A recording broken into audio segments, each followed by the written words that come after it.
সংক্রমণের হার গত কয়েকদিন ধরে নিম্নমুখী থাকলেও আজ কিন্তু হঠাৎ করেই তা আবার বেড়ে গেছে। এটা আসলে ঠিক কী কারণে? আমাদের অসচেতনতা, আমাদের যাচ্ছে তাই নিজেদের ঝুঁকিতে ফেলা, নাকি অন্য কোনো কারণ থাকতে পারে, তা শুধুমাত্র অভিজ্ঞজনেরাই বলতে পারবেন। তবে সংকটের এই সময় সাবধানতা অবলম্বন করার বিকল্প নেই। মাস্ক পরতে হবে, নিয়মিত বিরতিতে হাত জীবাণুমুক্ত করে নিতে হবে, শারীরিক দূরত্ব বজায় রাখতে হবে। তাতে করে কিন্তু আমরা সবাই মিলে সুস্থ থাকবার সম্ভাবনা বহুগুণে বেড়ে যাবে। এরপরে যদি কোনো স্বাস্থ্য জিজ্ঞাসা জন্মেই থাকে, কোভিড কিংবা নন কোভিড, সরাসরি ফোন করতে পারেন আমাদের দেখিয়ে দেওয়া নম্বরে, কিংবা যারা আমাদের সামাজিক যোগাযোগ মাধ্যমে দেখছেন দয়া করে এই লাইভ ফিডটি শেয়ার করে দেবেন। তাতে করে আপনার বন্ধু তালিকায় থাকা অনেকেই হয়তো তাদের স্বাস্থ্য জিজ্ঞাসার উত্তর পেয়ে যাবেন। আপনাদের প্রশ্নগুলোর উত্তর দিতে প্রতিদিনের মতো আজও আমাদের সাথে আছেন অধ্যাপক ডাক্তার এস এম মোস্তফা জামান, মেডিসিন ও হৃদরোগ বিশেষজ্ঞ, কর্মরত রয়েছেন বঙ্গবন্ধু শেখ মুজিব মেডিকেল বিশ্ববিদ্যালয়ে। আরও আছেন আমাদের সাথে ডাক্তার শারমিন আব্বাসী, সহযোগী অধ্যাপক প্রসূতি ও স্ত্রীরোগ, আনোয়ার খান মরণ মেডিকেল কলেজ ও হাসপাতালে কর্মরত রয়েছেন। তিনি আছেন ডাক্তার আবু সাইদ শিমুল, শিশুরোগ বিশেষজ্ঞ, কর্মরত রয়েছেন মুগদা মেডিকেল কলেজ হাসপাতালে। এছাড়াও আপনাদের সাথে পুরো আয়োজন জুড়ে আছি আমি জুলহাস জুবায়ের। করোনায় দেশে আরও 61 জনের মৃত্যু হয়েছে। এছাড়া 24 ঘন্টায় নতুন করে 1914 জনের শরীরে এই ভাইরাসের উপস্থিতি শনাক্ত হয়েছে। স্বাস্থ্য অধিদপ্তরের তথ্য মতে নমুনা পরীক্ষা করা হয়েছে 21,984 জনের। পরীক্ষার অনুপাতে শনাক্তের হার 8.71%। এ পর্যন্ত মোট শনাক্ত রোগীর সংখ্যা 7,62,596 জন। করোনায় মোট মৃত্যু 11,705 জন। 24 ঘন্টায় সুস্থ হয়েছেন 3,870 জন। মৃত 61 জনের মধ্যে পুরুষ 33 জন, বাকি 25 জনই নারী।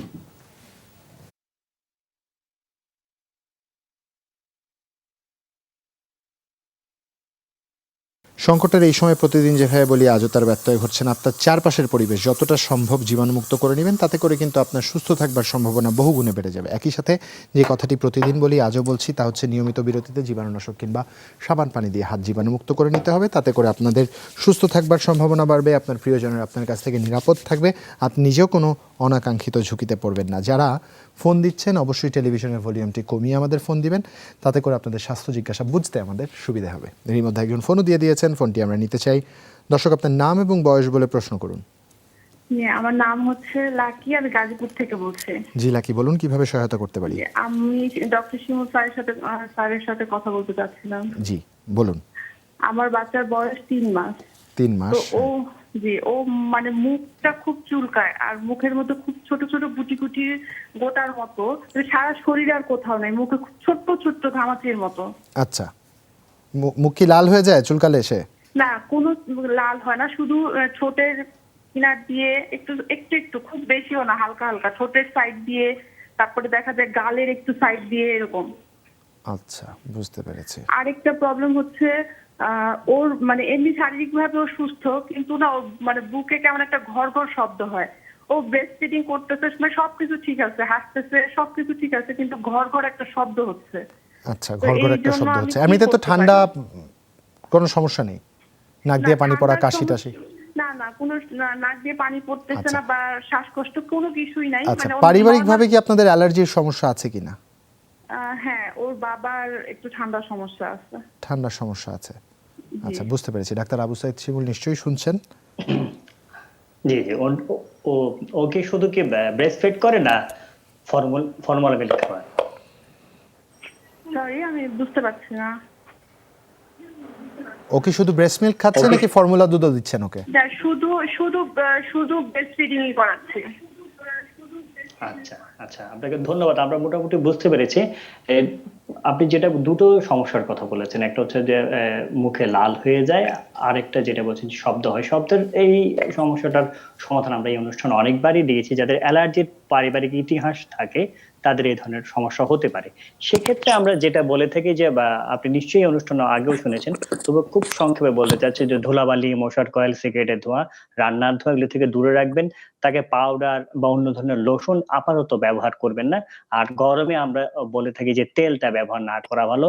অনেকে যেটা করেন ঘর ঘর শব্দের জন্য গোসল করাতে চান। আমরা প্রতিদিন অবশ্যই এই গরমে রেগুলার গোসল করাতে পারবেন, তাহলে এই সমস্যা অনেকটাই থাকে না। যদি দেখেন যে এটা কখনো খুব বেশি বেড়ে যাচ্ছে এই শব্দটা, সেক্ষেত্রে আপনি অ্যামব্রক্স এই ড্রপটা 0.3 ml করে দিনে 3 বার আপনি 10 থেকে 15 দিন দিতে পারেন। কিন্তু বেশিরভাগ ক্ষেত্রে দেখা যাচ্ছে যে এটা অ্যালার্জি জনিত, এটা মোটামুটি 5-6 মাস, তার কারো আরো বেশি হতে পারে। এটা ওর বুকের ভেতর যে কোনো কফ জমে আছে, কোনো নিউমোনিয়া, তা কিন্তু নয়। আর যেটা মুখের অ্যালার্জি সেটাও কিন্তু এই অ্যালার্জির সাথে আসলে সম্পর্কিত। এক্ষেত্রে যদি দেখা যায় যে আবারও বলতে হচ্ছে অনেক বেশি হয়ে গেলে সেই ক্ষেত্রে শুধুমাত্র আপনি ওষুধ ব্যবহার করবেন। আপনি টপিকর এই ক্রিমটা আপনি দিনে 2 বার করে 5 থেকে 7 দিনের বেশি কিন্তু ব্যবহার করা যাবে না। অনেক বেশি হয়ে গেলে তখনই এটা ব্যবহার করবেন। আর যদি দেখেন যে অনেক বেশি চুলকাচ্ছে, শুধুমাত্র সেই ক্ষেত্রে আপনি এন্টিস্টা এই সিরাপটা 1.5 ml, এখানে কিন্তু ড্রপার থাকে না। আপনি দোকানে যখন কিনতে যাবেন আলাদা একটা ড্রপার এক্সট্রা কিনতে পাওয়া যায়, সেটা কিনে নেবেন। 1.5 ml করে 2 বার আপনি 5 থেকে 7 দিন দিবেন। কিন্তু বেশিরভাগ ক্ষেত্রে এইসব লাল বা এই বিচিগুলি চলে যায়। সুতরাং চলে যাওয়া পর্যন্ত একটু অপেক্ষা করুন। এই যে লোশন বা পাউডার ব্যবহার করতে মানা করলাম তা আগে করুন। তারপরে না কমলে তখনই কিন্তু আপনি ওষুধ কিনবেন। ছোট শিশুদের ক্ষেত্রে এটা সবসময় আমরা বলে থাকি, ওষুধের চেয়ে নিয়ম মেনেই যদি বাচ্চা ভালো হয়ে থাকে, আপনার বাচ্চা নিশ্চয়ই এই নিয়ম এবং ওষুধে ভালো হয়ে যাবে ইনশাআল্লাহ। ধন্যবাদ আপনাকে ডাক্তার আবু সাইদ শিমুল। মনীষা দেব প্রশ্ন করেছেন তার মায়ের জন্য, যার বয়স 56, ওজন 60 কেজি, বিগত 22 বছর যাবৎ হাইপারটেনশনের ওষুধ খেয়ে আসছেন। 1.5 মাস পূর্বে ইসিজিতে sinus rhythm with first degree AV block ধরা পড়ে এবং আলট্রাসোনোগ্রাফি অফ হোল অ্যাবডোমিনে 2 tiny echogenic structures 1 size 5.7 mm detect হয়। 1.5 মাস পূর্বে রিপোর্ট অনুযায়ী serum creatinine 0.92, total cholesterol 147, HDL 50, LDL 70, triglyceride 134। বর্তমানে সমস্যা হচ্ছে গলায় কফ জমে থাকে, ব্লাড প্রেশার ওঠানামা করে এবং তা আমাদের লিখেও জানিয়েছেন 90, 60, 130, 90। মাঝে মাঝে খুব হালকা চিনচিন ব্যথা হয় বুকে। বর্তমানে ওষুধ খাচ্ছেন থাইরিন 50, ইন্ডালেক্স SR 1.5, র্যানসিস 20, ক্লিনিক্যাল 10, কার্ডিনর 5, স্টেনার 150, সেট্রিল 0.5 মাঝে মধ্যে খাচ্ছেন তিনি, ডক্সিভা 200 সকালে এবং রাতে একটি প্রোভায়ার 10। উল্লেখ্য হাঁটাচলা করলে কোনো অসুবিধা হয় না, ডায়াবেটিস নেই। কি করণীয় তার জন্য? ভ্যাকসিনও নিতে পারবেন কিনা প্রফেসর মোস্তফা জামান? আমি একটু ছোট্ট যে ইকোকার্ডিওগ্রাফি যেটা বলছিলেন রিপোর্টটা সে কি হয়েছে আবার একটু বলবেন কি? শুধু লেখা আছে first degree AV block, sinus rhythm with first degree AV block. আচ্ছা, ধন্যবাদ। আসলে আমরা কিন্তু ইতিপূর্বে বলেছি যে ফার্স্ট ডিগ্রি এভি ব্লক বলতে যেটা বোঝায় যে আমাদের হৃৎপিণ্ডের যে কন্ডাকশন সিস্টেম বা ইলেকট্রিক্যাল ইম্পালস যেটি অলিন্দ থেকে নিলয়ে যেটি আমরা বলি সাইনাস নোড, যেখান থেকে তার ইম্পালসটি তৈরি হচ্ছে সেখান থেকে এভি নোড মানে ভেন্ট্রিকল যেতে যদি বিলম্ব হয়, নর্মাল যে টাইম লাগার কথা তার যদি মানে দেরিতে হয় বা অল্প সময় বেশি লাগে, সেক্ষেত্রেই বলছি আমরা এটি ফার্স্ট ডিগ্রি ব্লক। আসলে এটি কিন্তু বেশিরভাগ ক্ষেত্রে কোনো বড় কোনো সমস্যা নয়। বিভিন্ন সময় আমরা বলি উদ্বেগ উৎকণ্ঠা এই কারণে হতে পারে, সঙ্গে চা কফি অথবা অন্যান্য কারণে কিন্তু হতে পারে। কিন্তু যেহেতু হার্টের রোগ সঙ্গে তিনি ওষুধ খাচ্ছেন, সেক্ষেত্রে আমরা বলবো যে হৃদরোগ থাকতে পারে, কিন্তু তিনি একটি কথা বলেছেন যে তার পরিশ্রম করলে কিন্তু কোনো সমস্যা হয় না। সুতরাং এটি কিন্তু ভালো দিক। সেক্ষেত্রে যদি কখনো আমরা মনে করি যে তার হার্টের কোনো বড় সমস্যা আছে কিনা, একটি ইকোকার্ডিওগ্রাফি করে দেখতে পারেন যে তার হার্টের কোনো স্ট্রাকচারাল ড্যামেজ আছে কিনা, এবং ইটিটি করে বা ট্রেডমিল টেস্ট করে জানতে পারেন হার্টের ব্লক জাতীয় কোনো সমস্যা আছে কিনা।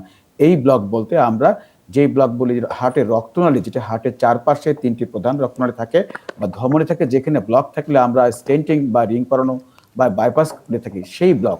কিন্তু ইসিজির যে ব্লক এভি ব্লক, এই ব্লক কিন্তু আমরা যে ব্লকের কথা আমরা আলোচনা করলাম সেটি নয়। একটি পানির লাইন আমরা সংক্ষেপে রোগীদের বোঝানোর জন্য বলি। একটি হলো আমরা বলি যে বিদ্যুৎ তারের যে ব্লক, আরেকটি হলো পানির যে সিস্টেম সেই ব্লক। তো আমরা আসলে যে পানি রিং পরানো বা বাইপাস সার্জারি করতে, সেটি হার্টের গায়ে যে রক্তনালী থাকে সেইখানে ব্লক থাকলে আমরা সেই চিন্তা করি। তবে এভি ব্লক যেটি বলছেন এটি কিন্তু খারাপ কিছু নয়, আশা করছি খারাপ কিছু না হতে পারে। তবে এক্ষেত্রে আপনি টিকা নিতে পারবেন, এই বিষয়ে কোনো সন্দেহ নেই। আপনি টিকা নিলে কোনো ক্ষতি হবে না, বরং আপনার জন্য আরো উপকার বেশি হবে। এর সাথে যেসব ওষুধ খাচ্ছেন সেটি খেয়ে যাবেন। আর যদি অন্য কোনো সমস্যা থাকে, শ্বাসকষ্ট থাকে, কাশি থাকে, তার জন্য আমরা সবসময় যে ওষুধগুলো দিচ্ছি সেগুলো নিশ্চয়ই আপনি ব্যবহার করবেন। এরপরেও যদি আপনার কোনো বড় সমস্যা থাকে আমাদেরকে আপনার আরো বিস্তারিত জানাবেন, তাহলে আমরা আরো আপনাকে পরবর্তীতে পরামর্শ দিতে পারবো। তবে আপাতত যে ওষুধগুলো খাচ্ছেন সেগুলো খেয়ে যান, এবং অন্যান্য যে বিধিনিষেধগুলো আমরা সবসময় বলে থাকি, যেহেতু সময় সংক্ষিপ্ত, আমরা চেষ্টা করবো সব রোগীদেরকে সঠিকভাবে পরামর্শ দেওয়ার জন্য। আপনার জন্য এতটুকুই পরামর্শ দিচ্ছি আপাতত। তবে আপনি আমাদের সাথে ফলো আপে যুক্ত হলে পরবর্তীতে আপনাকে আমরা আরো বিস্তারিত পরামর্শ দেব। ধন্যবাদ প্রফেসর মোস্তফা জামান। শিউলি চৌধুরী একটি প্রশ্ন করেছেন ডাক্তার শারমিন আব্বাসী। দুটি প্রশ্ন করবো আপনার কাছে, খুব ছোট ছোট। তিনি আপনার পেশেন্ট, থার্সডেতে আপনাকে দেখিয়েছেন, কমেট 500 খাবো কিনা জিজ্ঞেস করতে ভুলে গেছেন তিনি, এবং তার রানিং মেডিসিন আছে মাইক্রোজেস, লেভেজেস, এकोस्प्रिन, অফুরান, ফেক্সি, 21st উইক প্রেগন্যান্সি তার, শুরু থেকেই খেয়ে আসছেন, 2018-তে ফার্স্ট বেবি মিসক্যারেজ হয়েছিল। এই প্রশ্নের উত্তর তিনি প্রত্যাশা করছেন। একই সাথে আরেকজন দর্শক প্রশ্ন করেছেন, 21 সপ্তাহের তিনি অন্তঃসত্ত্বা যদি ভুল না করি, এবং তার বাতের সমস্যা আছে। আমি মেসেজটি দেখছিলাম, তিনি প্রশ্ন করেছেন, দুঃখিত। জি ডাক্তার শারমিন আব্বাসী, আমি প্রশ্নটি খুঁজে পেলে আপনাকে পুনরায় জিজ্ঞেস করছি। আচ্ছা জুবাইর, আমাদের যে পেশেন্টটা প্রশ্ন করেছে শেলি, ওর কথা আসলে আমার মনে পড়েছে। উনি আগে থেকেই মেটফরমিনটা খেত, কমেট 500 মিলিগ্রাম। আমি বলবো যে উনি এটি কন্টিনিউ করুক, যেহেতু ওনার আগে একটা মিসক্যারেজের হিস্ট্রি আছে এবং তার ব্লাড সুগারটা মাঝে মধ্যে ফ্ল্যাকচুয়েট করে। তার জন্য আমার টেক হোম মেসেজটা থাকবে যে কন্টিনিউ দ্য মেটফরমিন। এখানে মেটফরমিন কন্টিনিউ করলে তার ভয়ের কিছু নাই, কারণ অনেকে অনেক রকম ভয় পান যে ওরাল হাইপোগ্লাইসেমিক এজেন্ট, এটা খেলে বাচ্চার কোনো জন্মগত ত্রুটি হবে কিনা। কিন্তু ওয়ার্ল্ড ওয়াইড অনেক আমাদের ডাটা চলে এসেছে এবং অনেক রকম গবেষণা হয়েছে যেখানে দেখা গেছে যে এটা আসলে খুব একটা কোনো সমস্যা তৈরি করে না। তো সেক্ষেত্রে আমি বলবো যে এটা কমপ্লিটলি সেফ আছে, উনি নিতে পারেন, এটা উনি কন্টিনিউ করুক। তবে বাসায় মাঝে মাঝে ব্লাড সুগারটা চেক করতে হবে। আমরা বলি যে ফার্স্টিং, অর্থাৎ ঘুম থেকে ওঠার পর খাওয়ার আগে আপনার ব্লাড সুগারটা কত, এবং যে বেলাটায় আপনি খুব ভালো খাবার দাবার খান তার 2 ঘন্টা পর ব্লাড সুগারটা দেখবেন। আপনার টার্গেট ব্লাড সুগার লেভেল হচ্ছে খাওয়ার আগে 5 এবং খাওয়ার পরে হচ্ছে 7, এর মধ্যে রাখতে হবে। যদি এটা কন্ট্রোলে না থাকে তখন আমাদেরকে জানাবেন, তখন হয়তো অন্য ব্যবস্থাটা নিতে হবে। আর যাদের একটু ডায়াবেটিসের প্রবলেম আছে, আমি একটু বলে দিই, এর মধ্যে যদি আপনি প্রশ্নটা খুঁজে পান, নেক্সট প্রশ্নটা, যে আমাদের তাদেরকে মোট আমরা বলি 6টা খাবার খেতে, 3টা মেইন ফুড এবং 3টা হচ্ছে স্ন্যাক্স। অর্থাৎ 3বার মূল খাবারটা আপনারা খাবেন এবং এই 3টার মাঝখানেই একটা খাবার থেকে আরেকটা খাবারে যাওয়ার আগে একটু ছোট স্ন্যাক্স খাবেন। তবে আমাদের অ্যাডভাইস এটাই থাকে যে যতটা পারা যায় সুইট এই জাতীয় খাবারগুলো, যে খাবারগুলো মুখে দিলে মিষ্টি লাগে, ওগুলো যদি একটু অ্যাভয়েড করা যায় তাহলে কিন্তু ভালো হবে। ধন্যবাদ ডাক্তার শারমিন আব্বাসী। আমি প্রশ্নটি পেয়েছি। ঝুমুর আহমেদ যে প্রশ্ন করেছেন আপনার কাছে জানতে চাইবো, তবে তার আগে একজন দর্শক আছেন ফোনে, ফোনটি নিতে চাই। দর্শক আপনার নাম এবং বয়স বলে প্রশ্ন করুন। দর্শক শুনতে পাচ্ছেন আমাকে? হ্যাঁ শুনতে পাচ্ছি। জি, আপা এবার নাম এবং বয়স বলে প্রশ্ন করুন। নাম হলো সাদিয়া আক্তার শাওন। জি আমার মেয়ে ভাই। জি, বয়স বলেন মেয়ের। সাদিয়া আক্তার শাওন, আর ও বয়স হলো 17 বছর। আচ্ছা, কি হয়েছে শাওনের? শাওনের সমস্যা হলো আজ 1 মাস ধরে মিন্সটা হচ্ছে, মানে একটু একটু হইতো, কিন্তু আজ 6-7 দিন থেকে একেবারে হচ্ছে। আচ্ছা বেশি করে। আর পেটের 2 সাইডে ব্যথা। আচ্ছা ব্যথাটা একটু কমছে, কিন্তু ওই মিন্সটা কমতেছে না। আচ্ছা, কমছে না, ব্লিডিং বন্ধ হচ্ছে না, তাই তো? না, আচ্ছা, এর আগে কি ওর কখনো এমন সমস্যা হয়েছিল? এর আগে কখনো এই সমস্যা হয়নি। আচ্ছা, ওর ওজন কত? ওজনটা সেদিন মাপলাম, কিন্তু দুর্বল আছে। ও 36-37 এরকম হবে, 36 হবে ওজন। 36 ওজন। ডাক্তার শারমিন আব্বাসী, সুবাইর প্রশ্ন রিপিট করতে হবে, খুব আস্তে, আমি শুনতে পাই। উনি প্রশ্ন করেছেন তার কন্যার জন্য, শাওন, যার বয়স 17, মেনস্ট্রুয়েশন গত 1 মাস ধরে একটু ইরেগুলার ছিল, কিন্তু হঠাৎ করে 2-1 দিন আগে শুরু হয়েছে, 4-5 দিন হয়ে গেল, ব্লিডিং বন্ধ হচ্ছে না, হেভি ফ্লো। আচ্ছা, ব্লিডিং বন্ধ না হলে আমাদের এই কন্যা সন্তানটি, কিশোরী মেয়েটির আগে ব্লিডিংটা বন্ধ করতে হবে। ব্লিডিং বন্ধ করার নিয়মটা হচ্ছে যে যদি অতিরিক্ত ব্লিডিং হয় এই মুহূর্তে, যেটি আমরা অতিরিক্ত কখন বলবো, যদি 24 ঘন্টার মধ্যে 10টার বেশি স্যানিটারি প্যাড চুপচুপা ভিজে যায়, এটাকে আমরা বলি অতিরিক্ত ব্লিডিং। আমার কন্যা সন্তানটি যেহেতু বয়স কম, তার জন্য আমরা হয়তো সেটাকে একটু কমিয়ে 7টা কি 8টাও যদি হয়, তাহলে আমি বলবো যে অতিরিক্ত ব্লিডিং এবং তাকে ওষুধ খেতে হবে। এক্ষেত্রে আসলে তার জন্য ওষুধ আমি মনে করি যে ট্রানিক্সামিক অ্যাসিড জাতীয় ওষুধগুলো আমরা দিতে পারি। ট্রাক্সিল 500 মিলিগ্রাম, একটা করে 3 বেলা, সে যদি 5 দিন খায় তার ব্লিডিংটি কমে যাওয়ার কথা। কিন্তু যদি এভাবে ব্লিডিংটি তার চলতে থাকে বা পরবর্তী সাইকেলেও যদি তার এরকম হয়, তবে অবশ্যই একটা লোয়ার অ্যাবডোমেন আলট্রাসোনোগ্রাফি লাগবে, একটা সেরাম টিএসএইচ লেভেল আমাদেরকে দেখতে হবে যে সেখানে কোনো অ্যাবনর্মালিটি আছে কিনা। যদি না থাকে তাহলে করণীয় কি? ব্লিডিং হচ্ছে কিন্তু কোনো কারণ খুঁজে পাচ্ছি না, সেক্ষেত্রে আমরা বলবো যে আমাদের এই ছোট্ট মেয়েটিকে হয়তো আমাদের খুব শর্ট টাইমের জন্য 3 মাস বা 4 মাসের জন্য একটু হরমোনাল সাপোর্ট দেওয়ার প্রয়োজন আছে। তো আপাতত অ্যাকিউট ক্রাইসিসটার জন্য আপনি ট্রাক্সিল 500 মিলিগ্রাম, একটা করে 3 বেলা 5 দিন ওকে দিয়ে দেন। তারপরে ব্লিডিংটা যখন কমে যাবে, নেক্সট সাইকেলটা দেখে আমরা পরবর্তীতে আবার প্ল্যান করব। ধন্যবাদ ডাক্তার শারমিন আব্বাসী। একজন দর্শক আছেন ফোনে। দর্শক আপনার নাম এবং বয়স বলে প্রশ্ন করুন। দর্শক শুনতে পাচ্ছেন আমাকে? জি জি জি ভাই, নাম এবং বয়স বলে প্রশ্ন করতে হবে। মোহাম্মদ শহীদুল ইসলাম। জি। আমার ছেলের বয়স 5 বছর 4 মাস, ওর কিডনির সমস্যা, মানে ডাক্তার দেখাইছিলাম, ওনারা পরীক্ষাও করছিলেন, বলতে তেমন সমস্যা না, কিন্তু ওই এক মাস পর পরই কিডনির সমস্যা দেখা দেয়, পিছনে চুলকাইতে থাকে, এবং অ্যালবেন সিরাপটা খাওয়াইছি 2 মাস 2.5 মাস পর পর, তাতে কোনো উপকারে আসে না। আচ্ছা, শুধু ওকে একা খাইয়েছিলেন নাকি আপনার পরিবারের সবাই খেয়েছেন? ওকে একাই খাওয়াইছিলাম। আচ্ছা, ডাক্তাররা সাধারণত বলেন পরিবারের সবাই মিলে এই ওষুধটি খেতে, আর ওকে যিনি পরিচর্যা করছেন জি। আপনারা কি পারিবারিকভাবে পরিচর্যা করেন নাকি কোনো গৃহস্থলী কাজের জন্য সহায়তা করবার কেউ আছেন? গৃহস্থলী কাজের জন্য আসে, মাঝে মধ্যে কাজ করতে আসে। আচ্ছা, কাজের বউ একজন। বাচ্চাকে দেখাশোনা করবার জন্য এরকম আলাদাভাবে কেউ আছে? নিজেরাই দেখাশোনা বুঝতে করে, পেরেছি। ওরকম ডাক্তার বাইরে আবু সাইদ শিমুল। ওর কি স্টুলটা কি একটু কষা নাকি? রেগুলার কি স্টুল পাস করে? এখন ওনাকে ট্যাবলেট খাওয়ানো যাবে কিনা, 5 বছর 4 মাস এই আপনাকে অবস্থায়। প্রশ্ন করেছে ডাক্তার আবু সাইদ শিমুল, বাচ্চার পায়খানা কষা কিনা। পায়খানা একটু কষা, হ্যাঁ। আচ্ছা আচ্ছা, ওকে পারিবারিক সব খাবার খায়? কোনো ফর্মুলা মিল্ক বা গরুর দুধ খায় কিনা? হ্যালো, ও কি বাসার সব খাবারই খাচ্ছে, এর সাথে আলাদা কোনো ফর্মুলা দুধ খাচ্ছে কিনা বা কোটা দুধ? সব খাবারই খাচ্ছে, আমাদের সাথে সব খাবারই খাচ্ছে। আচ্ছা আচ্ছা আচ্ছা, সেক্ষেত্রে থেকে আসলে আপনি তো কিছুদিন পর পরই কৃমির ওষুধ খাওয়াচ্ছে, তো আপনার মধ্যে হয়তো মনের অজান্তে এরকম প্রশ্ন আসে যে এই ওষুধ খেলে কৃমিটা যাচ্ছে না কেন, কিংবা আপনি ডাক্তার চিকিৎসকের কাছে যাচ্ছেন, চিকিৎসকরা সঠিক ওষুধ দিতে পারছে না কেন। এইটা হয়তো আপনার মনের অজান্তে বা মনের ভেতরে প্রশ্ন থাকতে পারে। উল্টো আমরা আপনাকে প্রশ্ন করতে পারি, কি এমন হচ্ছে বাসার মধ্যে, কি খাবার খাওয়াচ্ছেন বা কি যত্ন নিচ্ছেন যে বারবার কৃমি হচ্ছে।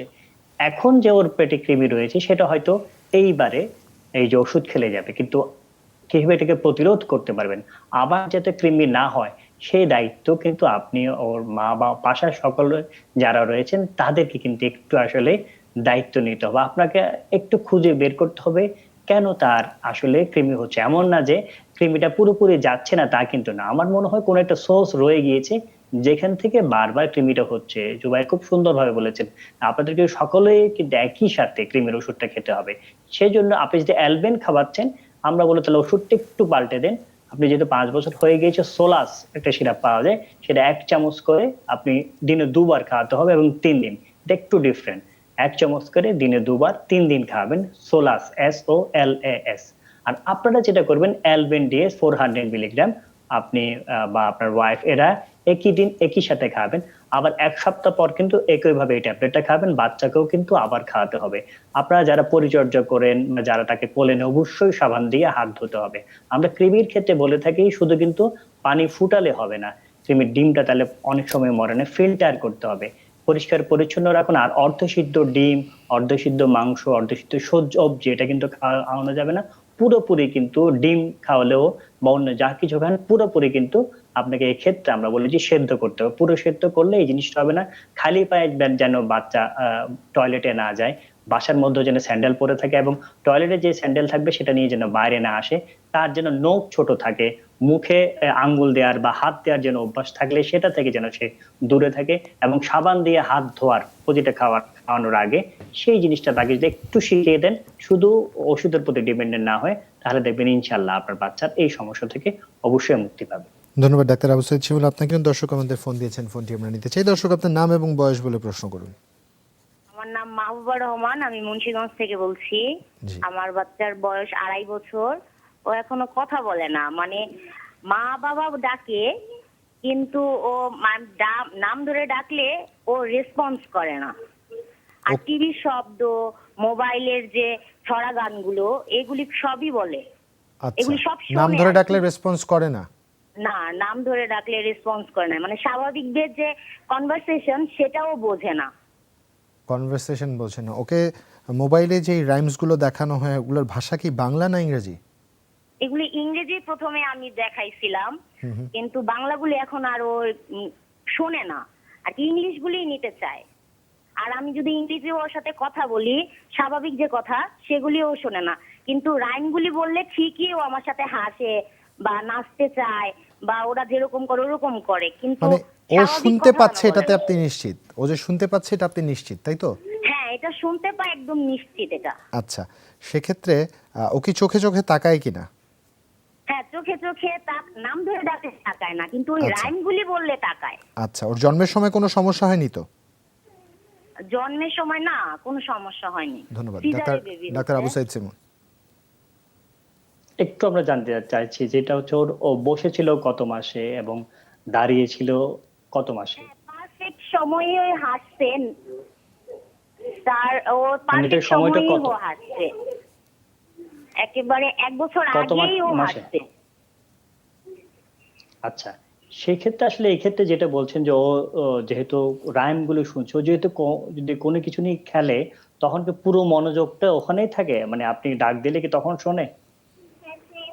না, আমি ওর নাম ধরে ডাকলে শোনে না। আচ্ছা আচ্ছা আচ্ছা, আমরা বুঝতে পেরেছি। এক্ষেত্রে এখানে দুটো সম্ভাবনা রয়েছে। একটা হচ্ছে স্পিচ ডিলেট, আমরা এই অনুষ্ঠানে অনেকবারই বলেছি যে যদি বেশি মোবাইল দেয়া হয়, বেশি টিভি দেয়া হয়, বিশেষ করে ভিন্ন ভাষার যদি মোবাইল বা কার্টুন বা রাইম দেখে, তাহলে বাচ্চাদের সমস্যা হয়, কারণ সে তখন তার মাতৃভাষা কি সেটা ভুলে যায়, বা কি কোন ভাষায় সে কমিউনিকেট করবে তা নিয়ে এক ধরনের বিভ্রান্তি তৈরি হয়। সেজন্য প্রথমেই যেটা আপনাকে করতে হবে, মোবাইল যে ব্যবহার এটা একেবারেই কমিয়ে দিতে হবে। এই বয়সে কিন্তু ইন্টারন্যাশনাল রিকমেন্ডেশন হচ্ছে 1 আওয়ার, 1 ঘন্টার বেশি কোনো মোবাইল বা স্ক্রিন টাইম আমরা যেটাকে বলে থাকি, মোবাইল হোক, টিভি হোক, ল্যাপটপ হোক, সবকিছু মিলে 1 ঘন্টার বেশি আসলে তাকে দেয়া যাবে না। তার সাথে একটু সময় দিতে হবে, গল্প করতে হবে, তার নাম ধরে ডেকে ডেকে সব কাজগুলো একটু করতে হবে আপনাকে, অন্য দিক থেকে সময় বের করে নিয়ে তার সাথে যত বেশি কমিউনিকেট করা যায় প্রতিটা কাজ, একদম ভাত খাওয়া থেকে শুরু করে গোসল, প্রতিটা জিনিসের নাম ধরে ধরে, হাত বা আমরা প্লেট, এই অনুষ্ঠানে অনেকবারই বলেছি, সেইভাবে একটু একটু করতে হবে। কিন্তু যেহেতু আপনি বলছেন যে সে রাইম দিলে আবার একটু ওই কোন একটা নির্দিষ্ট বিষয়ের প্রতি তার মনোযোগ, অন্য কিছুর সাথে তার মনোযোগ নেই, সেক্ষেত্রে একটু আমি বলবো যে আমরা চাইল্ড নিউরোলজিক সেন্টার, যেটা আমরা বলে থাকি যে শিশু বিকাশ কেন্দ্র, সেখানে গিয়ে একটু স্কোরিং করে আসলে দেখতে হবে যে আসলে তার অন্য কোনো ডেভেলপমেন্টাল সমস্যা আছে কিনা, শুধু যে স্পিচের সমস্যা তা না। সুতরাং আপনার নিকটস্থ এখন সরকারি অনেক হাসপাতালে বা বেসরকারি জায়গায় রয়েছে, শিশু বিকাশ কেন্দ্রে প্রথমে আপনি নিয়ে যান, এখন তো সবই খোলা, মোটামুটি স্বাস্থ্য বিধি মেনে কিন্তু আপনি যেতেই পারছেন। আর যদি এখনই যেতে না পারেন, আপনি ঈদের পর হলে একটু যাবেন, ওখানে গিয়ে একটু দেখে আসেন তার ডেভেলপমেন্টাল বা সাইকোলজিক্যাল কোনো সমস্যা আছে কিনা। তার আগ পর্যন্ত যে নিয়মগুলো বললাম, বেশিরভাগ ক্ষেত্রে যদি স্পিচের সমস্যা হয়ে থাকে শুধু, তাহলে নিয়ম যেগুলো বললাম তা দিয়ে 2-3 মাসের মধ্যেই দেখবেন যে খুব ভালো রেসপন্স করবে এবং সে আর অন্য বাচ্চাদের মতো খেলবে। কিন্তু একটু আমি বলবো শিশু বিকাশ কেন্দ্রে দেখিয়ে নিলে, আপনি অন্য কোনো সমস্যা থাকলে তাতেও এখন কিন্তু অনেক ধরনের চিকিৎসা রয়েছে, আপনি একদমই ঘাবড়াবেন না, অন্য বাচ্চাদের মতো সে খুব সুন্দরভাবে স্বাভাবিকভাবে বেড়ে উঠতে পারবে ইনশাআল্লাহ। ধন্যবাদ ডাক্তার আবু সাইদ শিমুল। সুনীল মজুমদার একটি প্রশ্ন করেছে, বয়স 50, প্রেশার হাই থাকে, অ্যাঞ্জিলক প্লাস, 50/12.5 খাচ্ছেন, আজ 1 বছর খান না, সকালে গরম পানির সাথে লেবুর রস খান, এখন প্রেশার ওষুধ খাওয়া যাবে কিনা? প্রফেসর মোস্তফা জামান আপনার কাছ থেকে প্রশ্নের উত্তর নিব, তবে তার আগে আরো একজন দর্শক আছেন আমাদের সাথে ফোনে। দর্শক, আপনার নাম এবং বয়স বলে প্রশ্ন করুন। আমার বাসা রাজবাড়ী, মাহমুদা। জি মাহমুদা আপা বলুন। আমার 6 বছর রানিং বিয়ে হয়েছে, বাচ্চা কনসেপ্ট করে না, এবং আমার জীবনের প্রথম থেকে শুরুতেই মেন্স হয় না, মানে মাসে মাসে 6 মাস পর, মানে 6 একদম মাস প্রথম থেকে অনিয়মিত, তাই তো? অনিয়মিত, জি। আচ্ছা, কোন রক্ত পরীক্ষা করা হয়েছে আপনার? হ্যাঁ, রক্ত পরীক্ষা হয়েছে। টিএসএইচ এর মাত্রা কত? 19 সালে করছিলাম, 12 পয়েন্ট কত ছিল, 45। এরপরে আর কোনো ওষুধ দেয়নি ডাক্তার আপনাকে? হ্যাঁ, ওষুধ দিয়েছিল, থাইরোলার, ডার্মিন, অর্গাটিল, সিভোলেক্স, ইএসপি, অনেক ওষুধ খাইছি, কিন্তু গত মাসে আমি ওষুধ খাইছি ঢাকা ইনফার্টিলিটি সেন্টারে। আচ্ছা, ওখান থেকে বাচ্চা কনসেপ্ট করার জন্য সেকনিট, ফ্লুগার, জেস্টোনেল, ম্যাগাজিয়া, লেট্রল, আচ্ছা এই ওষুধগুলো আমাকে দিয়েছে। টিবিএস পরীক্ষা ছিল, বুঝছেন, এটা আচ্ছা। নরমাল। আচ্ছা, টিভিএস নরমাল। জি। আচ্ছা, আপনার আর হাজবেন্ডের কোনো দুটো পরীক্ষা নিরীক্ষা করা আছে? হাজবেন্ডের পরীক্ষা, হ্যাঁ, করা আছে। আচ্ছা, ওনার হাজবেন্ডের সিমেন্স রিপোর্ট 40। জি জি। ব্লাড সুগার নাই, আর হচ্ছে টিএসএইচ 2.56। 2.56। জি। এসএফটি4 হচ্ছে 40.95। T4 40.95। জি। আচ্ছা, বুঝতে পেরেছি। ডাক্তার শারমিন আব্বাসী, আর যদি কিছু জানবার না থাকে আমরা প্রফেসর মোস্তফা জামানের কাছ থেকে উত্তরটা নিয়ে আপনার উত্তর নিব। আপনার কি কিছু ধন্যবাদ জানবার আছে? জুবায়ের। আসলে সুনীল মুজামদার, জি প্রফেসর মোস্তফা আমি জামান, কি বলবো? জি জি, একটু আগে যে প্রশ্ন ছিল সুনীল মজুমদার, তিনি একটি প্রশ্ন করেছেন, তার বয়স 50, তিনি একসময় অ্যাঞ্জলিক প্লাস 50 এটা খেতেন, তো এখন 1 বছর তিনি ওষুধ খাচ্ছেন না, কিন্তু সকালবেলায় তিনি বলছেন যে গরম পানির সাথে লেবুর রস খাচ্ছেন। এবং প্রথম কথা বলি, আসলে গরম পানির সাথে লেবুর রসের সাথে উচ্চ রক্তচাপের কমানোর ক্ষেত্রে কোনো বৈজ্ঞানিক কোনো সম্পর্ক নেই। আমাদেরকে চেম্বারে অনেকে জিজ্ঞাসা করেন তেঁতুল পানি পান করলে কি রক্তচাপ কমে কিনা, এটিও কিন্তু একই রকম, যে আসলে সরাসরি কোনো বৈজ্ঞানিক কোনো ভিত্তি নেই। তবে এইসবের মধ্যে কিছু খনিজ পদার্থ, যেরকম আমরা সোডিয়ামের থেকে খাবার লবণে প্রেশার বাড়ে, একই রকম পটাশিয়াম যেটি আছে ফলের রসে কিছুটা কম হতে পারে, এটি কিন্তু বৈজ্ঞানিক কোনো ভিত্তি নেই। কিন্তু তিনি 1 বছর আগে কেন শুরু করেছিলেন, সেই সময় তার ব্লাড প্রেশার কত ছিল, সেই বিষয়টি আমাদের আসলে আমরা অনেকেই দেখি যে সামান্য দুশ্চিন্তা হলে হঠাৎ করে নিকটস্থ ফার্মেসিতে যান এবং হঠাৎ করে ব্লাড প্রেশার 140 এর উপরে থাকলে অথবা ডায়াস্টোলিক 90 এর উপরে গেলেই কিন্তু হঠাৎ করে ওষুধ শুরু করে দেন। আমরা আসলে বলবো হঠাৎ করে ওষুধ শুরু করবেন না। সত্যিকার অর্থে ব্লাড প্রেশার আছে কিনা তাহলে তিনি ওষুধ শুরু করবেন, নইলে কিন্তু হঠাৎ করে শুরু করে দেন, আবার কয়েকদিন পরে হঠাৎ করে বন্ধ করে দেন। এটি কিন্তু স্বাস্থ্যের জন্য ক্ষতিকর। ওষুধ একবার শুরু করলে কিন্তু আমরা সহজে বন্ধ করি না। সেই জন্য এই যে মে মাস চলছে, মে মাস কিন্তু সারা বিশ্বব্যাপী আমরা বলে থাকি যে ব্লাড প্রেশার এডুকেশন মান্থ হিসেবে পালিত হয়ে থাকে। সিডিসি এবং বিভিন্ন আমেরিকান হার্ট অ্যাসোসিয়েশন সব জায়গাতেই কিন্তু এটি পালিত। সুতরাং আমাদের সবাইকে জানতে হবে সিস্টোলিক ব্লাড প্রেশার 140 এর উপরে গেলে এবং ডায়াস্টোলিক 90 মিলিমিটার মার্কারের উপরে গেলে সেটিকে persistent rise of blood pressure যদি থাকে, তাহলে আমরা যদি চিকিৎসক মনে করেন যে ওষুধ তার শুরু করা দরকার তাহলে শুরু করবেন। এখনো তাকে বলবো আপনি গরম পানির সাথে লেবু রস খেতে পারেন, এমনকি করোনার চিকিৎসাতে কিন্তু অনেকে এগুলো পান করছে, এর সাথে প্রেশারের কোনো সম্পর্ক নেই, তবে খেলে উপকার আছে। এক্ষেত্রে আপনার আসলে আবার শুরু করবেন কিনা ওষুধটি আপনাকে আবার রক্তের চাপ মাপতে হবে। যদি সব সময় দেখেন 140 এর উপরে থাকে এবং ডায়াস্টোলিক 90 এর উপরে থাকে, তাহলে কত থাকে সেটি কি, অনেক সময় যদি ডায়াস্টোলিক 95 থাকে আমরা সঙ্গে সঙ্গে ওষুধ শুরু করি না। সেক্ষেত্রে আমরা বলবো তাকে অনেক সময় তার দুশ্চিন্তা কমানোর জন্য কিছু ওষুধ দিয়ে থাকে, অনেক সময় একটু অ্যাংজাইটি রিলিফ করার জন্য ওষুধ দিয়ে থাকি, সেগুলিতে যদি কাজ না হয় তখন আমরা সত্যিকারের প্রেশার ওষুধ শুরু করে থাকি। হঠাৎ করে কিন্তু হুট করে ওষুধ শুরু করবেন না। তো আপনাকেও বলবো যে আপনি আপাতত ওষুধ শুরু করার প্রয়োজন নেই। প্রয়োজন হলে যদি ঘুম না থাকে ঠিক মতন, ট্যাবলেট পেজ 0.5 মিলিগ্রাম এটি আগামী 15 দিন খাবেন, প্রতি রাতে একটি করে খাওয়ার পরে দেখেন যে আপনার রক্তের চাপ কত থাকে জানাবেন। যদি দেখেন যে বেশি থাকে স্বাভাবিকের চেয়ে, তাহলে আমরা আস্তে আস্তে করে আগের ওষুধটি অর্ধেক করে শুরু করব অথবা একটি করে শুরু। আর যদি দেখেন যে এটি নিচে থাকে যে মাত্রা বললাম, তাহলে ওষুধ শুরু না করে শুধুমাত্র জীবনের ছন্দ মেনে চলবেন। যেমন আমরা বলি ড্যাশ ডায়েট, অর্থাৎ যেসব মানে খাদ্য আছে লবণ কম, শাকসবজি, হাঁটাহাঁটি করা, জীবনের ছন্দ, এসব দিয়ে যদি কমিয়ে ফেলতে পারি তাহলে আপনার আপাতত ওষুধের প্রয়োজন নেই এবং আপনাকে পর্যবেক্ষণে রাখতে হবে। ধন্যবাদ প্রফেসর মোস্তফা জামান। ডাক্তার শারমিন আব্বাসের কাছে যেতে চাই। ডাক্তার শারমিন আব্বাসী, জুবাইর, যে প্রশ্নটি আসলে আমাদের কাছে এসেছিল, প্রথম কথা যিনি প্রশ্ন করেছেন তাকে আমি বলবো যে ধৈর্য ধরতে হবে, হতাশ হওয়ার কিছু নেই। এখানে একেবারেই আমাদের হতাশ হওয়ার মতো কোনো ঘটনা নেই। এখানে আপনাকে যেটা চিন্তা করতে হবে সেটা হচ্ছে যে দুজনের মধ্যে কোনো প্রবলেম আমরা পাচ্ছি কিনা। প্রথম কথা যেটি আমাদেরকে জানতে হচ্ছে যে আপনি আপনার যে রিপোর্ট গুলো বললেন সেগুলো সব নর্মাল আছে। নর্মাল থাকা মানে আপনি ভালো আছেন।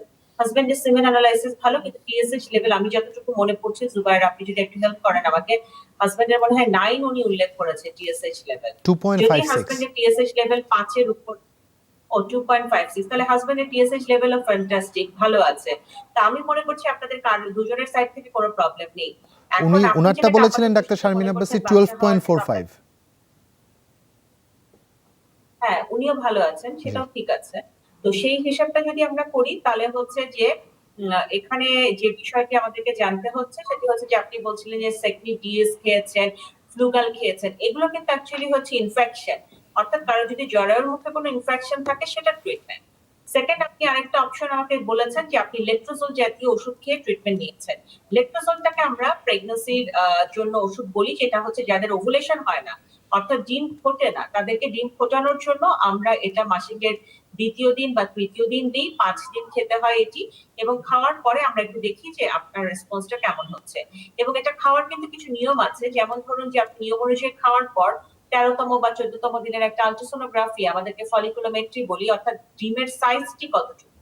যদি 17 বা তার বেশি হয় তার মানে ওই সাইকেলে কিন্তু আপনার ডিম ফোটার একটা সম্ভাবনা আছে। এরকম করে আসলে আমাদেরকে যেটি করতে হয় অ্যানালাইসিস করতে হয়। প্লাস আপনাদের যে মেলামেশার প্রসঙ্গটি থাকে মাসিকের 10ম দিন থেকে 22তম দিন, প্রতিদিন বা একদিন অন্তর অন্তর, এই নিয়মটাও মানার একটি নিয়ম থেকে যায়। অতএব সবগুলো জায়গাতে আমাদের সমন্বয় দরকার। এখন আমাদের আপাত দৃষ্টিতে হরমোন বলেন, আল্ট্রাসাউন্ড বলেন, হাজবেন্ডের রিপোর্ট বলেন, এভরিথিং ইজ নরমাল। এই নরমাল রিপোর্ট থাকার পর আমাদের যে টার্গেটটা থাকে সেটি হচ্ছে যে এরকম লেট্রোজোন জাতীয় ওষুধ মাঝে মাঝে ইনজেকশন দিয়ে মোটামুটি 3 থেকে 4 মাস আমরা ট্রাই করি। যদি দেখা যায় সেই ট্রায়াল কখনোই আপনার প্রেগন্যান্সি হলো না, দেন আমাদেরকে নেক্সট অপশন চিন্তা করতে হয় আপনার ফেলোপিয়ান টিউবটি বন্ধ আছে কিনা, অথবা পেঁচিয়ে আছে কিনা, অথবা সেখানে কোনো অ্যাবনরমালিটি আছে কিনা। কারণ ফেলোপিয়ান টিউব বন্ধের বিষয়টি কখনো আল্ট্রাসাউন্ড দিয়ে আমরা উদ্ধার করতে পারি না। এটার জন্য আমাদের জন্য বেস্ট পন্থা হচ্ছে ল্যাপ্রোস্কোপি। সেটি করে আমরা দেখি টিউব বন্ধ আছে কিনা, এবং বন্ধ থাকলে ল্যাপ্রোস্কোপি এবং হিস্ট্রোস্কোপির মাধ্যমে কিন্তু সেটা আমরা খুলে দেওয়ার চেষ্টা করি, এবং অনেক রোগীদেরই সেটা খুলে দেওয়া যায়, এবং তারপরে কিন্তু প্রেগন্যান্সির হারও অনেক বেড়েছে। অতএব আমি বলবো ধৈর্য ধরে একজন ইনফার্টিলিটি স্পেশালিস্টের আন্ডারে থেকে আপনি 3 থেকে 4 মাস চেষ্টা করুন। যদি না হয় তখন আমরা নেক্সট স্টেপ অফ ম্যানেজমেন্ট যেটা আছে সেখানে যাব। তবে আপনাদের বয়স, আপনাদের রিপোর্ট সবকিছুই আমাদেরকে আশা জাগানিয়া খবর দেয় যে আপনাদের হতাশ হওয়ার মতো আসলে কিছু নেই, মনোবলটি ধরে রাখতে হবে। ডাক্তার আবু সাইদ শিমুল, আজ আপনার কাছে প্রচুর জিজ্ঞাসা দর্শকদের। মুস্তাফিজুর রহমানের মধ্যে প্রশ্ন করেছেন তার মেয়ের জন্য, যার বয়স 11 মাস 15 দিন। তিনি বিস্তারিত লিখেছেন, আপনাকে ইনবক্স করা আছে। প্রতি মাসে একবার করে অ্যান্টিবায়োটিক যাচ্ছে, করণীয় কি? শেষ লাইনটুকু পড়লাম। আসলে খুব সুন্দর ভাবে আপনি ব্যাখ্যা করেছেন। একেবারে 11 মাস 15 দিন বয়স, প্রতি মাসে কি কি ওষুধ খাওয়াচ্ছেন, খুব সুন্দর, আপনাকে ধন্যবাদ। কিন্তু একটি বিষয় আপনাকে আসলে বুঝতে হবে যে সকল কিছু সমস্যার সমাধান কিন্তু অ্যান্টিবায়োটিক নেয়। আমাদের কাছে এমন কিছুদিন আগে একজন রোগী এসেছিল যে তার বাচ্চা রাতে ঘুমায় না। আমি খুব অনেকক্ষণ ব্যাখ্যা করে কিছু নিয়ম বলে দিলাম, তার প্রশ্ন কোনো অ্যান্টিবায়োটিক লাগবে কিনা। অর্থাৎ ঘুমের সমস্যার জন্য অনেকে মনে করে দেখেন যে না, কোনো বোধহয় অ্যান্টিবায়োটিক লাগবে। এই ধরনের যে আসলে আমাদের মধ্যে এক ধরনের ধারণা জন্মে গিয়েছে যে আমাদের মধ্যে কোনো কিছু হলে অ্যান্টিবায়োটিক বোধহয় দিতেই হবে। এটা যেটা আপনি বলেছেন যে কাশির সমস্যার সমাধান কিন্তু অ্যান্টিবায়োটিক নয়। আপনি কিন্তু জ্বরের কথা উল্লেখ করেননি, যেহেতু আমরা এই অনুষ্ঠানে কিন্তু অনেকবার বলেছি যারা বারবার কাশি হয় বা সর্দি হয়, এই ধরনের সমস্যাগুলি হয়, এটা মোটামুটি ধরেই নেওয়া যায় যে আসলে অ্যালার্জি জনিত। অর্থাৎ পরিবারে যদি অ্যালার্জির ইতিহাস থাকে এটা হতে পারে, বা এমনিতে নিজেরও নতুন করে অ্যালার্জি হতে পারে। সুতরাং কেন এটা হচ্ছে সেটা আপনাকে একটু খুঁজে বের করতে হবে। অনেক সময় দেখা যায় রাস্তার পাশে বাসা থাকলে এটা হয় ধুলাবালি, মশার কয়েল, সিগারেটের ধোঁয়া, রান্নার ধোঁয়া, সকল ধরনের ধোঁয়া থেকে দূরে থাকতে হবে। পাউডার ব্যবহার না করা ভালো। অনেকে কাশি হয় বলে রেগুলার গোসল করাতে চান না, অবশ্যই প্রতিদিন গোসল করাবেন। গরমে তেল ব্যবহার করবেন না। আর তাকে যেহেতু খাওয়াচ্ছেন, আপনি এখন যেসব খাবারে অ্যালার্জি রয়েছে ইতিমধ্যে আপনি এই অনুষ্ঠানে জেনেছেন, সেই অ্যালার্জি জাতীয় খাবারগুলো দূরে রাখতে হবে। এই নিয়মগুলো মেনে চললে দেখা যাবে যে অনেকটাই সে সুস্থ রয়েছে। তবে অনেকের ক্ষেত্রে এর পর অ্যালার্জি থেকে যায়, তাদের জন্য আমরা কিছু ওষুধ দিয়ে থাকি, আবার কিছু নিয়ম বলে থাকি। এই ক্ষেত্রে আপনি ফ্লুয়ের ইনজেকশন দিয়ে দিতে পারেন প্রতি মাসে। আমরা এই সময় বাংলাদেশের জন্য কিন্তু মার্চ এপ্রিল মে ফ্লুয়ের সিজন, এই সময় আপনি 5 বছর বয়স পর্যন্ত ফ্লুয়ের প্রতি বছরে কিন্তু একটা করে দিতে হয়। এইটা দিলে অনেকের ক্ষেত্রে দেখা যায় এইটার খুব ভালো উপকার পাওয়া যায়। যাদের এই ধরনের কাশি লেগেই থাকে তাদের অনেক সময় আমরা দেখতে পাই যে হিডেন কোনো জন্মগত হৃদরোগ থাকে, এই জন্য বারবার সর্দি কাশি হয়। সেই ক্ষেত্রে আপনি একটু, আমি বলবো শিশু বিশেষজ্ঞ অথবা শিশু কার্ডিওলজিস্টের কাছে গিয়ে একটু যদি ইকোটা করিয়ে ফেলতে পারেন হার্টের, তাহলে কিন্তু আমরা বুঝতে পারবো যে না, হার্টের কোনো সমস্যা আছে কিনা। কিছু ওষুধ আপনাকে একটু কন্টিনিউ করতে হবে। আপনি ফেনাট ওষুধটা খাচ্ছিলেন, সেটা আমি বলবো এই বয়সে আপনি পৌনে 1 চামচ করে 2 বার, আপনি মোটামুটি 6 মাস একটু কন্টিনিউ করেন। আপনি আরেকটা ওষুধ খাওয়াচ্ছেন যে অ্যারন এফটি 4 মিলিগ্রাম, এই ওষুধটা খাচ্ছিলেন, এটা যখন কাশি হয় তখনের জন্য না, কিন্তু এই দুটো ওষুধ এটা আপনি সবসময় একটু, আপনি 6 মাস পর্যন্ত একটু খাওয়ান, একটু চুষে খাওয়া যায়, নিয়মগুলি বলেন, এই দুটো ওষুধ খাওয়ান। আর যখন কাশি হয়ে যাবে তখন যেহেতু বারবার হচ্ছে, এই ধরনের রোগীদেরকে আমরা পরামর্শ দিয়ে থাকি নেবুলাইজার কিনে ফেলার জন্য। এই ক্ষেত্রে কিন্তু সাশ্রয়ী হবে, এবং খুব যখন কাশি বেড়ে যায় খুব ভালো কাজ দেয় কিন্তু বাচ্চাদের ক্ষেত্রে। আপনি নেবুলাইজার এই বয়সে যেটা ইউজ করবেন, সালমোলিন সলিউশন, সেটা 0.3 ml দিবেন। আপনি ইপ্রেক্স সলিউশন দিতে পারেন 0.3 ml, সাথে নর্মাল স্যালাইন আপনি দিতে পারেন 2.4 ml। এইগুলো দিয়ে যখনই তার কাশি হবে দিনে 3 বার, 3 থেকে 5 দিন অথবা 7 দিন দিলেই দেবেন যে কাশিটা চলে গিয়েছে। অহেতুক অ্যান্টিবায়োটিক ব্যবহার করবেন না, এটা বারবার হতে পারে। বারবার হওয়ার অর্থ এমন নয় যে প্রতিবারই অ্যান্টিবায়োটিক লাগবে।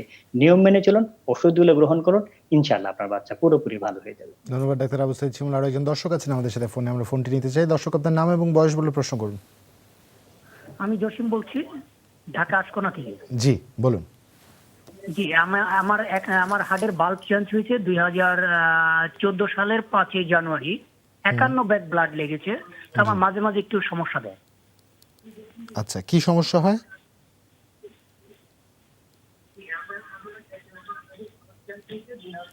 দুঃখিত দর্শক, শুনতে পাচ্ছি না আপনাকে।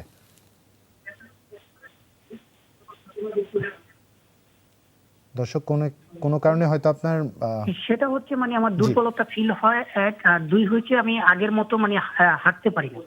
আপনি আগের মতো হাঁটতে পারেন না এবং দুর্বলতা বোধ হয়, তাই তো? জি, দুর্বলতা বোধ হয়। আচ্ছা, হাঁটলে কি বুকে চাপ লাগে বা এমন কিছু হয় কিনা? হ্যাঁ, একটু মাঝে মাঝে মাঝে মাঝে মাঝে একটু থিমটা একটু সমস্যা দেয়। আচ্ছা, বুঝতে পেরেছি। প্রফেসর মোস্তফা জামান, আপনার যদি আর কিছু জানবার থাকে। আপনার গুরুত্বপূর্ণ প্রশ্ন দুটি করবো। একটু যে কোন হার্টের ভালভ, মাইট্রাল ভালভ নাকি অ্যাওর্টিক ভালভ, কোন valve? Mechanical valve. Mechanical valve কোন ভালভে? এটি অ্যাকচুয়ালি মাইট্রাল রিজনে আমাদের 4টি ভালভ থাকে হার্টের, তো আমরা 2টি ভালভে বেশি ভালভ করতে হবে। একটি হলো যে মাইট্রাল ভালভ, আর একটি হলো অ্যাওর্টিক ভালভ। জি, এটি মেকানিক্যাল ভালভ ব্যবহার করেছেন। দ্বিতীয় হলো যে আপনার যে অপারেশনের সময় 51 ব্যাগ রক্ত সাধারণত লাগার কথা নয়, নিশ্চয়ই কোনো জটিলতা ছিল। তখন আসলে রক্তের পরীক্ষায় কোনো রক্ত রোগ আছে কিনা ধরা পড়েছিল কিনা, নাহলে এত রক্ত তো আসলে প্রয়োজন পড়ে না সাধারণত। চলে যেত, ড্রেন হয়ে চলে যেত, অপারেশন করার পরে ড্রেন হয়ে চলে যেত।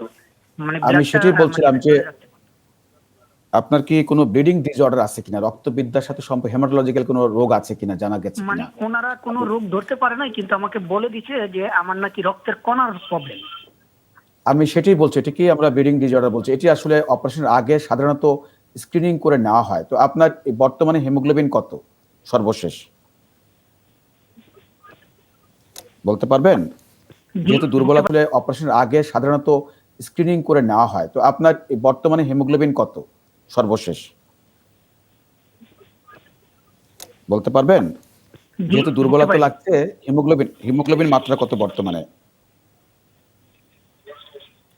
আপনার রক্তের হিমোগ্লোবিন কত বর্তমানে? বর্তমানে 2.0 মনে হয়। না, আমার মনে হচ্ছে আপনি ঠিক বল, 2.0 হবার কথা নয়, এতটা কম। আর একটু ভালো করে বলবেন কি হিমোগ্লোবিন কমে গেছে। আমি ওয়ারিনটা মাঝখানে 1 সপ্তাহ খাইছিলাম না, ওয়ারিন যে ট্যাবলেটটা খাইতে হয়, এই জন্য। ওয়ারিনের ব্যাপারটা আমরা পরে আসছি, সেটা আয়নার দেখে আমরা ঠিক করব যে ওয়ারিন কত মাত্রা, সেটা আসবে একটু পরে। কিন্তু হিমোগ্লোবিনটি খুব জানা দরকার, যেহেতু রক্ত আপনার বেশি লেগেছিল এবং রক্তের রোগ আছে কিনা এবং দুর্বল লাগছে, সেজন্য হিমোগ্লোবিন মাত্রা জানা দরকার। ঠিক আছে, এই বিষয়ে আরেকটি সবচেয়ে বড় কথা হচ্ছে সেটা হচ্ছে আমি মানে করোনা ভাইরাসের জন্য আমি টেস্ট করতে যাইতেছি না, 3-4 মাস হচ্ছে। আচ্ছা আচ্ছা, আপনি অপারেশনটি কোথায় করেছিলেন? ঢাকা বাংলাদেশে নাকি? পিজি হসপিটালে 5ই জানুয়ারি 2014। আচ্ছা, আপনাকে অনেক অনেক ধন্যবাদ। আমি জি প্রফেসর মোস্তফা জামান, আমাদের উত্তরটা নিতেই হবে, খুব বেশি সময় নেই আমাদের হাতে। আমি যেটা বলছি আসলে প্রথম কথা হলো যে এই ধরনের অপারেশনের আগে আমরা রক্তের কিছু স্ক্রিনিং টেস্ট করি, তাতে করে রক্তের কোনো রোগ আছে কিনা। বিশেষ করে যে কথা বলছিলাম যে এমন কিছু শরীরে রোগ থাকে যেগুলোতে রক্ত শরীর থেকে অপারেশন করলে দেখা যায় কাটাছাড়া হলে দেখা যায় রক্ত বেশি তার লস হয়, সেগুলো যদি থাকে তাহলে সেই চিকিৎসা করে আমরা সার্জিক্যাল প্রসিডিউর করি। সেটি তিনি জানতে পারেনি, এই জন্য তার এত বেশি রক্ত লেগেছিল, সেটি আমাদের এখন জানতে হবে। এবং হিমোগ্লোবিন জানতে হবে যে তার বর্তমানে রক্ত শূন্যতা আছে কিনা, তাহলে তাকে সেইভাবে রক্ত দিতে হবে শরীরে এবং ব্লাড গ্রুপ জেনে। এবং এই কারণে হয়তো তার হার্টে দুর্বল লাগছে, একই কারণে তার বুকে ব্যথা হতে পারে। তবে যে কথা আমরা অন্য সময় আলোচনা করি যে হার্টের ব্লকজনিত কারণে বুকে ব্যথা হতে পারে, সেটি এই ক্ষেত্রে নাও হতে পারে। আমাদের প্রথম দেখতে হবে তার হিমোগ্লোবিন কত। সিরাম আমরা বলো সিবিসি, এই পরীক্ষাটি করবেন। সিরাম আমরা বলো একটি আয়রন প্রোফাইল করবেন, একটি হেমাটোলজিক্যাল সমস্যা আছে কিনা, সঙ্গে হিমোগ্লোবিন ইলেকট্রোফোরেসিস করবেন, যে রক্তবিদ্যার সাথে কোনো সমস্যা আছে কিনা, শরীর থেকে রক্ত ভেঙে যাচ্ছে কিনা, এই বিষয়গুলো করবেন। একটি ইকোকার্ডিওগ্রাফি আবার করবেন এবং একটা বুকের এক্সরে করবেন। আর আপাতত ওয়ারফেরিন যেহেতু খাচ্ছেন মাঝে মাঝে, এইটিও যেহেতু মেকানিক্যাল ভালভ, আয়নার যে আমাদের সবসময় এমনভাবে ঠিক রাখতে হবে যে ওয়ারফেরিন যদি না খান তাহলেও সমস্যা, খেলেও কিন্তু সমস্যা হতে পারে। সেই জন্য আয়নার পরীক্ষাটা আমাদের জানতে হবে যে কত আছে। এই বিষয়গুলো যদি আমাদের জানাতে পারেন, এবং আপাতত হিমোগ্লোবিন লেভেল খুবই দরকার, কারণ তার কিন্তু কষ্ট হচ্ছে। আর তিনি করোনার টেস্টের জন্য আমরা বলবো এই পরীক্ষা যখন করবেন অবশ্যই যদি চিকিৎসা করতে পারেন, করোনার ভ্যাকসিনও তিনি নিতে পারবেন, এবং যে ফলো আপগুলো সেগুলোও করতে পারবেন। তবে আমরা যে বিষয়গুলো আলোচনা করলাম এই বিষয়গুলো যদি পরীক্ষা করে আমাদের সাথে আবার তিনি যুক্ত হতে পারেন, তাকে আমরা খুব ভালোভাবে আমরা বলবো যে হাসপাতালে যেতে লাগবে না, এখান থেকে আমরা তাকে পরামর্শ দিতে পারবো। ধন্যবাদ প্রফেসর মোস্তফা জামান। দুঃখিত ডাক্তার শারমিন আব্বাসী, বেশ কয়েকটি প্রশ্ন ছিল আপনার কাছে, আর সময় পাচ্ছি না, নিশ্চয়ই আগামী দিন জিজ্ঞেস করবো। ডাক্তার আবু সাঈদ শিমুল, আপনাকে অসংখ্য ধন্যবাদ। দর্শক আজ এখানেই বিদায় নিচ্ছি। যে যেখান থেকে যুক্ত ছিলেন সুস্থ থাকবেন, ভালো থাকবেন, শুভরাত্রি।